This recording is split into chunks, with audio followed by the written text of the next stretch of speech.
आइए, स्वागत है आप सबका उत्कर्ष क्लासेस ऑफ सोशोलॉजी में। आज हम देखेंगे UP PGT sociology important MCQ questions का 26वां वीडियो। अगर वीडियो पसंद आए तो लाइक करिएगा, वीडियो को शेयर करिएगा और चैनल को सब्सक्राइब ज़रूर करिएगा ताकि आने वाले वीडियोस के नोटिफिकेशंस आपको मिलते रहें। तो आइए शुरुआत करते हैं Utkarsh classes of sociology by Umesh sir. आज का हमारा पहला क्वेश्चन होगा 1251 नंबर का क्वेश्चन। इससे पहले 1250 क्वेश्चन आपको उपलब्ध करवाए जा चुके हैं। तो आइए आज का पहला क्वेश्चन देखते हैं। संरचना का मॉडल किस विद्वान ने प्रस्तुत किया है? तो संरचना का मॉडल प्रस्तुत किया गया है लेवी स्ट्रास के द्वारा। अगला क्वेश्चन, सामाजिक संरचना एवं सामाजिक संगठन में किस विचारक ने अंतर किया है? तो सामाजिक संरचना एवं सामाजिक संगठन में अंतर करने वाला जो विचारक है वह रेमंड फर्थ है। अगला, क्रियाओं के व्यवस्थीकरण को क्या कहा जाता है? तो क्रियाओं के व्यवस्थीकरण को कहा जाता है सामाजिक संगठन। अगला देखें, किसका कथन है कि सामाजिक संरचना एक गतिशील निरंतरता है? सामाजिक संरचना एक गतिशील निरंतरता है, महत्वपूर्ण है, कई बार पूछा जा चुका है। तो कथन है रेडक्लिफ ब्राउन का।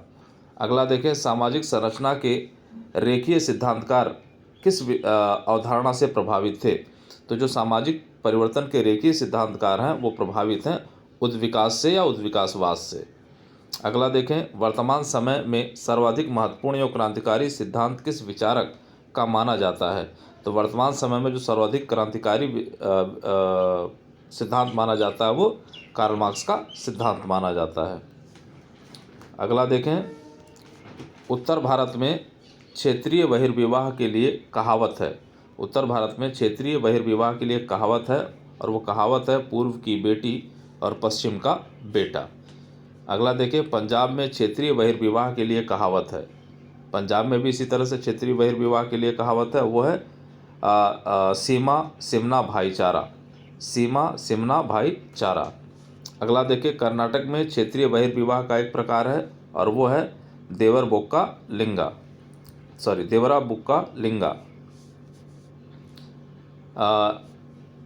निम्नता से उच्चता की ओर तथा अपूर्णता से पूर्णता की ओर होने वाला परिवर्तन क्या है? तो वह है रेखीय परिवर्तन। क्या कहते हैं उसे? रेखीय परिवर्तन। जो निम्नता से उच्चता की ओर हो और अपूर्णता से पूर्णता की ओर हो वो है रेखीय परिवर्तन। अगला देखें, उच्चता से निम्नता की ओर तथा निम्नता से उच्चता की ओर परिवर्तन कहलाता है। तो ये कहलाता है चक्रीय परिवर्तन। जो उच्चता से निम्नता की ओर होता है फिर निम्नता से उच्चता की ओर होता है तो उसे कहा जाता है चक्रीय परिवर्तन। किस विचारक ने जनसंख्या वृद्धि का संबंध मानव की सुख सुविधा एवं पारस्परिक संबंधों से जोड़ा है? किस विचारक ने जनसंख्या वृद्धि का जो संबंध है वो मानव की सुख सुविधा एवं उनके पारस्परिक संबंधों से जोड़ा है? वो है सैडलर। अगला देखें, किसने कहा मानव के विकास के साथ साथ उसकी संतान उत्पत्ति की क्षमता में कमी आई है? ये भी कहने वाले हैं सैडलर। अगला देखें, समाजशास्त्र में उद्विकास की अवधारणा कहाँ से ग्रहण की गई है? तो समाजशास्त्र में जो उद्विकास की अवधारणा ग्रहण की गई है वो प्राणी शास्त्र या जीव विज्ञान से ग्रहण की गई है। अगला देखें, किसी वस्तु का बाहर की ओर फैलना कहलाता है।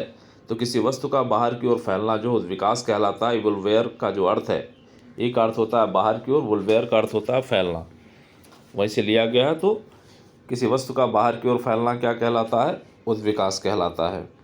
स्पेंसर ने अपने उद्विकास की अवधारणा किस पुस्तक में दी है? तो स्पेंसर ने अपने उद्विकास की अवधारणा दिया है प्रिंसिपल्स ऑफ सोशोलॉजी में। अगला देखें, यहाँ पे परिवार के उद्विकासीय क्रम को किन विचारकों ने प्रस्तुत किया है?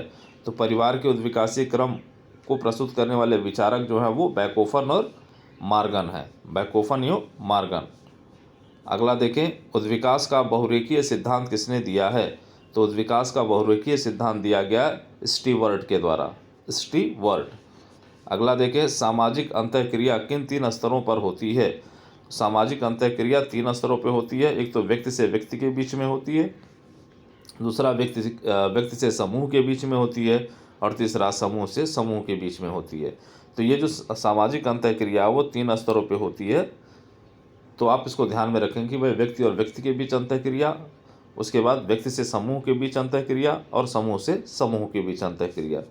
अगला देखें, सीमांत मानव जो खिचड़ी संस्कृति का प्रतिनिधित्व करता है। सीमांत मानव जो खिचड़ी संस्कृति का प्रतिनिधित्व करता है, ये किसके द्वारा कहा गया है? तो स्टोन क्विस्ट के द्वारा ये कहा गया है, स्टोन क्विस्ट। अगला देखें, सीमांत मानव तथा खिचड़ी संस्कृति की अवधारणा का उल्लेख किया है, वही आप नाम देखें, स्टोन क्विस्ट। अगला देखें, नगरों की वृद्धि का निराशावादी दृष्टिकोण किन विचारकों का है? तो नगरों की वृद्धि का निराशावादी दृष्टिकोण जो है स्पेंगलर एवं मम्फोर्ड का है, स्पेंगलर एवं मम्फोर्ड। अगला देखें, सेक्सुअल पॉलिटिक्स पुस्तक के लेखक हैं। तो सेक्सुअल पॉलिटिक्स पुस्तक के लेखक हैं मिलेट। अगला देखें, किस विचारक ने संपूर्ण सामाजिक व्यवस्था, सामाजिक संरचना एवं सामाजिक संबंधों तथा समाज की क्रिया की अवधारणा के माध्यम से समझने का प्रयास किया है? अब वह विचारक जिसने जो है संपूर्ण सामाजिक व्यवस्था, संपूर्ण सामाजिक संरचना और सामाजिक संबंधों को या समाज को जो है क्रिया की अवधारणा के आधार पर समझने का प्रयास किया, तो वह है पार्सन्स। अगला देखें, जमींदारी व्यवस्था के अंतर्गत जमीन के संपत्ति का अधिकार किसे दिया गया था? तो जमींदारी व्यवस्था में जमीन की संपत्ति का जो अधिकार होता था वह स्थानीय लगान वसूलने वालों को। तो स्थानीय लगान वसूलने वाले जो लोग होते थे, जिनकी जिम्मेदारी होती थी, वही भूमि के मालिक हुआ करते थे। अगला देखिए, क्रांति स्वतः गरीबों का कल्याण नहीं कर पाएगी। क्रांति स्वतः गरीबों का कल्याण नहीं कर पाएगी जब तक कि वर्तमान सामाजिक, आर्थिक एवं राजनीतिक संरचना का निचले स्तर तक रूपांतरण ना हो। यह कथन किसका है? तो यह कथन जो है टी.के. उमन का है। अगला देखें आप, जातियों की कार्यमूलक अन्योन्याश्रितता को एक सामाजिक परस्परता के सिद्धांत को उपलक्षित करता है। तो जो जातियां हैं उनकी कार्यमूलक अन्योन्याश्रितता, कार्यों के आधार पर जो उनकी एक दूसरे पर आश्रितता पाई जाती है या सामाजिक परस्परता जो पाई जाती है, वह सिद्धांत किसको उपलक्षित करता है, किसको प्रदर्शित करता है? तो वह है जजमानी व्यवस्था। अगला देखिए, एसेज इन सोशोलॉजिकल थ्योरी पुस्तक के लेखक हैं, तो वह हैं पार्सन्स। अगला देखें, मातृवंशीय संयुक्त परिवार किन जनजातियों में पाया जाता है? तो यह है समसी एवं कादर। मातृवंशीय संयुक्त परिवार समसी एवं कादर।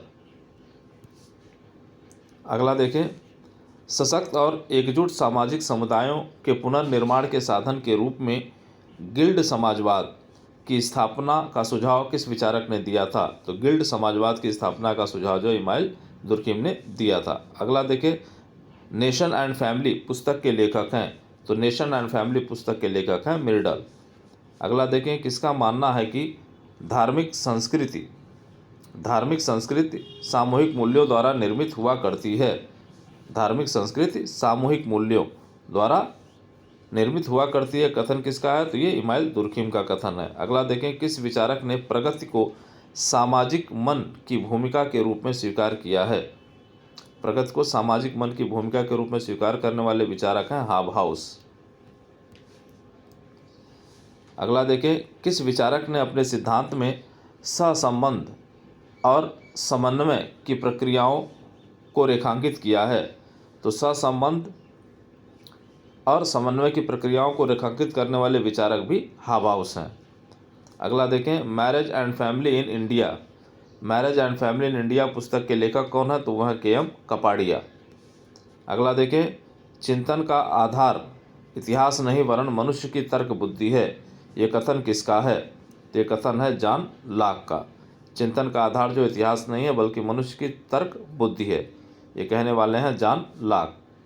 अगला देखें, आधुनिक उदारवाद के जनक माने जाते हैं। तो आधुनिक उदारवाद के जनक माने जाते हैं जॉन लॉक। अगला देखें, मनोवृत्ति पैमाने का प्रचलन किस विद्वान ने किया? तो मनोवृत्ति पैमाने का प्रचलन जो किया है वो लुंडबर्ग ने किया है। अगला देखें, युवा मार्क्स या यंग मार्क्स कौन कहलाता है? तो युवा मार्क्स या यंग मार्क्स कहलाता है ल्यूकास। अगला देखिए, किस विचारक ने कार्ल मार्क्स के ऐतिहासिक भौतिकवाद के स्थान पर चेतना के सिद्धांत को प्रस्तुत किया है? तो वह है ल्यूकास। अगला देखें, मानव मूलतः विवेकशील एवं सामाजिक प्राणी है, वे प्रकृति के नियमों के अनुसार मिलजुल कर रह सकते हैं। यह कथन किसका है? तो ये कथन है लॉक का। अगला देखें, किसका कथन है कि मानवीय जीवन सामाजिक समागम का ही अनिवार्यतः प्रतिफल है? मानव जीवन सामाजिक समागम का ही अनिवार्यतः प्रतिफल है, कहने वाले कौन है? तो यह है कूले। अगला देखें, हो जनजाति में बिना किसी उत्सव अथवा कन्यामूल के पारस्परिक स्वीकृति से विवाह कहलाता है? तो ये विवाह कहलाता है ओपोर्तिपी। अगला देखें, स्पेंसर ने संस्कृत को निम्नलिखित 4 अवस्थाएं बताई हैं। तो स्पेंसर ने संस्कृत की निम्नलिखित 4 अवस्थाएं जो बताई हैं वो हैं शिकारी अवस्था, पशुचारण अवस्था, कृषि अवस्था और औद्योगिक अवस्था।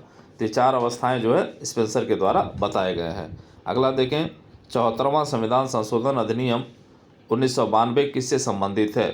तो ये जो 74वां संविधान संशोधन था वो संबंधित है नगर पालिकाओं से।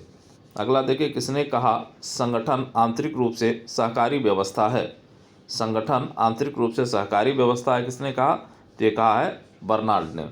अगला देखें, पाश्चात्य समाजों में अकुशल श्रमिकों को अपराध क्षेत्र में क्या कहा जाता है? तो अकुशल श्रमिकों के अपराध के क्षेत्र में जो है कहा जाता है ब्लू कॉलर क्राइम या ब्लू कॉलर शर्ट भी कहा जाता है। तो ये ध्यान रहे जो है। अगला देखें आप, अचेतन निराशा और यौन निराशा को अपराध का कारण किस विद्वान ने माना है? तो अचेतन निराशा और यौन निराशा को अपराध का कारण मानने वाले विचारक हैं फ्रायड। अगला देखें, किस विचारक का मानना है कि जितनी अधिक गंदी बस्तियां होती हैं उतना ही अधिक विचलन एवं अपराध होता है? तो मानने वाले हैं क्लिफोर्ड शाह। अगला देखें, sociology of sociology of deviance पुस्तक के लेखक कौन हैं? तो यह है हावर्ड बेकर। तो ये आज का वीडियो रहा। उम्मीद करते हैं वीडियो पसंद आएगा तो लाइक करिएगा, शेयर करिएगा और चैनल को सब्सक्राइब जरूर करिएगा। और बहुत जल्द यूपी पीजीटी का मॉडल पेपर प्रैक्टिस सेट लेकर आ रहे हैं, तो चैनल से जुड़िए, लाभ उठाइए। जय हिंद, जय भारत।